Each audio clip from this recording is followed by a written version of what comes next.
সম্পর্কে বিতর্কিত করা হবে। সুতরাং এই জুলাই বিপ্লবের আকাঙ্ক্ষার অনেকগুলো আসপেক্টের মধ্যে একটা আসপেক্ট হলো আমরা কখনো ফ্যাসিস্টদের মতো মারদাঙ্গা, মারামারি, পেশি শক্তির আচরণ, অন্যকে এলিয়েনেশন করা নতুন রূপে যেন আমাদের মাঝে ফিরে না আসে, এটা আমাদেরকে অবশ্যই খেয়াল রাখতে হবে।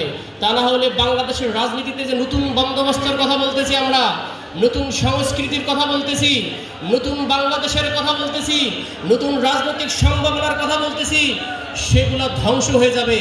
আমার বিশ্বাস যারা করেছেন এটার ব্যাপারে দ্রুত তারা ব্যবস্থা নেবেন এবং এটা তীব্র নিন্দা আমরা জানাচ্ছি কুড়িগ্রামের পক্ষ থেকে। আমরা আগামী দিনের জন্য বাংলাদেশের কোনো প্রান্তে কোথাও ফ্যাসিস্ট বিরোধী শক্তির মধ্যে কোনো ধরনের লড়াই আমরা দেখতে চাই না।